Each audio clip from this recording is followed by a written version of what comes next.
It's Monday morning, and that means here on Winging It Buffalo's time, it is time to check out everything that is happening in Hollywood. We have Dax joining us live from LA with TMZ. Now, Dax, we're always talking about Lindsay Lohan with you, but I hear that her plea deal might have been a misunderstanding, maybe even a lie.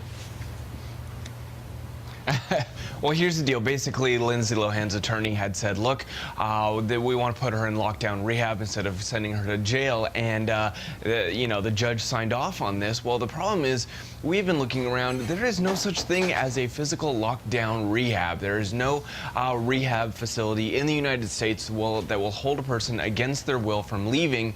There's no jail-like setting for rehab. If you want to be there, you can be there. But if you want to leave, you can technically leave. So really, it's more of a terminology than anything. And the problem with that is Lindsay Lohan doesn't want to go to rehab. So they can put her in rehab, but if she doesn't want to be there, she's not going to stay there. And all it is really preventing her from leaving is her own will. So I think that's the big thing. The judge did not realize that this was not a physical lockdown place. The judge, when signing off on Lindsay Lohan doing a lockdown facility, thought that yes, she would be in there, there would be locked guards, she wouldn't be able to leave, and this is a big issue. So Lindsay Lohan could be in a lot of trouble right now and possibly having to go to jail just because of this whole mess up. So now, whose responsibility was it to sort of realize that this wasn't a thing? Does this fall on the judge? Does this fall on Lindsay Lohan's lawyer? Who's sort of to blame in this sort of mix-up? Well, because the lawyer had put it out there, the judge believed that he had knowledge of a lockdown rehab, and so the judge went along with what her lawyer had said. So technically, it falls back onto her lawyer's shoulders. Now, moving on from one not-so-good role model to another, we hear that Rihanna was a little late to one of her charitable performances. A little late is an understatement. She was 4 hours late to a charity thing.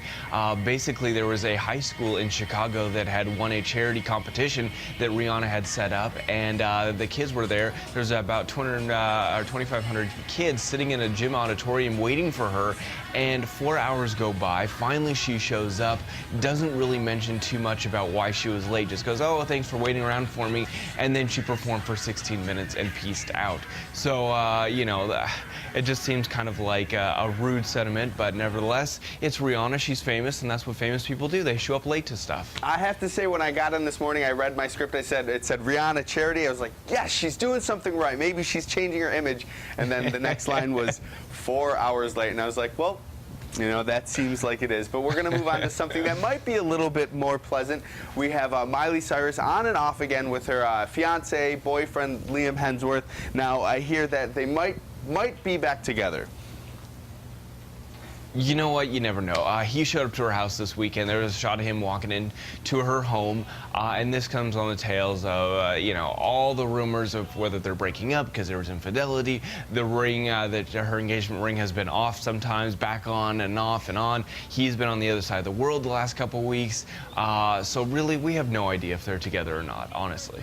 And you know what? If they are broken up and they're trying to get back together, I feel like that's what happens. You date for a long time. Sometimes you get back together. Sometimes you don't.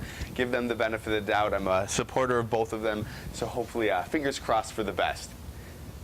All right. Well, thank you so much, Dax. And remember, you can catch him weeknights at 10:30 right here on CW23.